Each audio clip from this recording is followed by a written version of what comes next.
Yeah, like what I was saying about Triple H and Sheamus, the promos have just been real excellent and just been sucking me and drawing me into this matchup, and it makes me interested in this matchup even more. Even though when I heard about the matchup being announced at WrestleMania 26, I had like doubts about it because I didn't think it was going to be good, or there was nothing that'll make me be sucked into maybe wanting to see this matchup. But Triple H somehow, the promos between Triple H and Sheamus just somehow managed to get me sucked in and interested in this matchup. In the end, though, for this matchup, I gotta go with my prediction for this matchup. I gotta go with Sheamus. Sheamus needs to go over Triple H if he wants to be taken seriously as a main eventer, or to have people take him serious as a main eventer on Raw. He needs to go over. There's just no doubt, no ifs, ands, or doubts about it. Sheamus needs to go over Triple H to be taken seriously as a main eventer and to be a star in the WWE. If they want more stars in the WWE or new stars, they gotta have Sheamus go over Triple H. And I think everybody from the guys in the IWC or any wrestling fan knows that Sheamus needs to go over Triple H for him to be taken seriously. And yeah, that's the prediction. I gotta go with Sheamus to go over Triple H. And I think Triple H even knows that for Sheamus to be taken seriously, or if he wants to become a star or be the guy in the WWE like someone like Batista or John Cena, he needs to have Sheamus go over him. I think he knows that, and I think Triple H will probably do that and have Sheamus go over him. But who knows, maybe Triple H might be thinking second thoughts, and he might end up at the last minute have himself go over Sheamus. Who knows? But again, I gotta go with Sheamus for my prediction to go over Triple H. This should be a good matchup though, by the way, because it's Triple H. He's a good worker, we all know that. Sheamus is somewhat of a decent worker. He's not bad by any means, but I just am not a big fan of him, but I still think he's okay worker at best. But yeah, I expect this to be a good matchup. We then go to the next matchup, which is 14 or 13 years in the making. Bret the Hitman Hart versus Vince McMahon. Now the promos have been real good between these two, even though we all know that Bret Hart's not really good at cutting promos. He's just really bad at cutting promos. I mean, don't get me wrong, the guy's real good in the ring when he was in his heyday, but he just was not the best at cutting promos, and I think he even knows that. He even admitted that in his DVD that he wasn't that good at cutting promos, and he would always have some other guy. He would always have the Anvil cut the promos for him in the Hart Foundation because he knew he wasn't that good at cutting promos, or he would kind of shy away from cutting promos whenever he cut a promo in his singles run. But yeah, the promos have been real good with Vince McMahon sort of doing the promo sort of doing more of the promo work than Bret, and the beatdowns and everything like that. It's just been real good, and it makes me kind of sucked into it to see what's going to happen at WrestleMania 26, even though I know this is not going to be a good matchup, because even though I know that these two going in the ring is not going to be that good, and it might be one of the worst the worst or bad matchup of the night on this show, because let's face it, Vince McMahon is in his 60s, Bret Hart is 50. He's not the same wrestler he was in his prime. He had the stroke, so he's very limited. Even though they do have the no holds barred stipulation, we all know it could be one of the bad matches of the night on the show. But still, I expect this to sort of be a good matchup. I mean, they're going to do the whole route of going shortcut after shortcut in this matchup. It's going to be overbooked to hell. You might see some run-ins and everything like that, but it should still be a decent matchup. I mean, it's not going to be good or great or anything, because we don't know how good Bret Hart is in the ring. We haven't seen him or anything. I wish they would have had Bret Hart sort of have a match or something to get ready to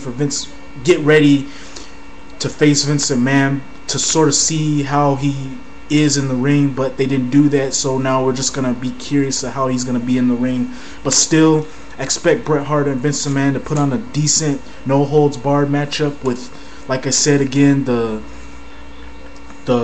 run-ins and being overbooked to hell type of things in this matchup. In the end, though, for my prediction, I gotta go with Bret Hart getting his revenge on Vince McMahon after all the stuff Vince McMahon put Bret Hart through and his family.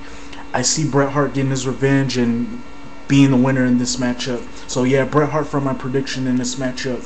The next matchup is for the WWE title, which I believe is going to be the WWE title matchup between Batista and John Cena. The build-up has been really good with Batista and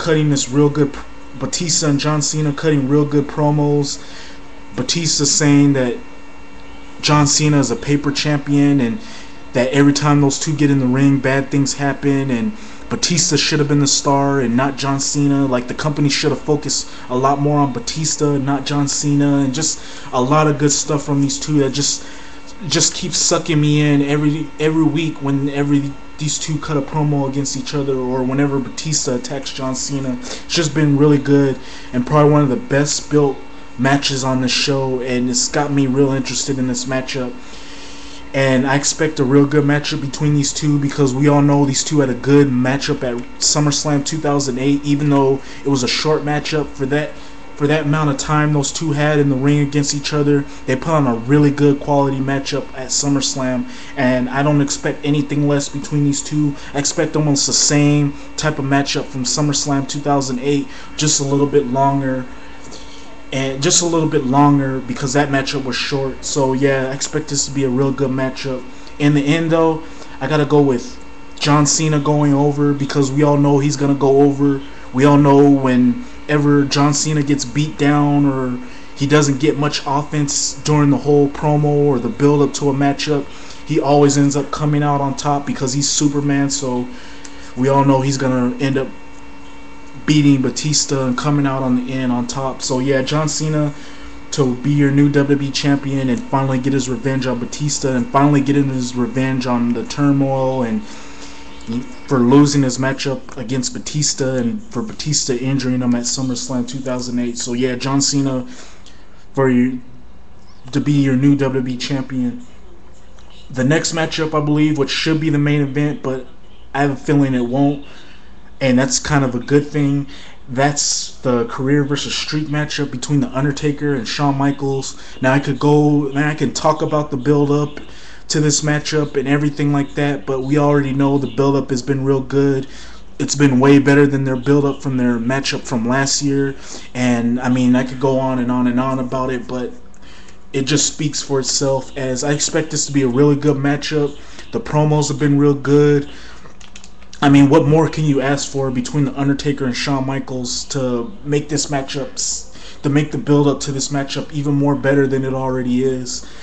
In the end though, I gotta go with The Undertaker to win this matchup, keep his streak intact, and for Shawn Michaels' career to be over, because I just don't see them having Shawn Michaels end the Undertaker's streak. I mean, they could swerve us and have Shawn Michaels end the Undertaker streak, but I don't think they'll go that route. So yeah, I gotta go with The Undertaker to beat Shawn Michaels and Shawn Michaels' career to be over, even though we all know that Shawn Michaels is going to come back and the whole career being on the line type of thing in a matchup, it just doesn't mean jack shit anymore. Thanks to Ric Flair wrestling now in TNA, we all know that doesn't mean jack shit anymore. So expect Shawn Michaels to come back maybe 6 or 7 months after WrestleMania to be in a matchup or something, or to be involved some type of way on Raw. Some type of way he'll be involved on Raw somehow. So yeah, I expect The Undertaker to go over, Shawn Michaels to take a break and come back 6 or 7 months after WrestleMania and be involved in a feud or something like that with somebody.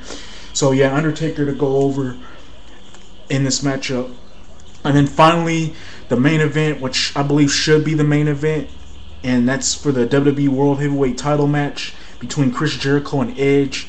Really, this should be a good matchup, but the build has just been shit, revolving around a spear and Edge getting the upper hand on Chris Jericho. It's just been horrible. The build-up has just been horrible. And like I said in the first part, it's sad when a matchup that's a mid-card matchup between CM Punk and Rey Mysterio is getting better build than a matchup that's for the World Heavyweight title between two guys who are real good in the ring. I mean, it's sad when a mid-card match is getting better build in a matchup like this. It's just real sad. But again, these two should have a good matchup, and my prediction is Chris Jericho. He needs to go over if he wants to be if people want to take him seriously as a main event talent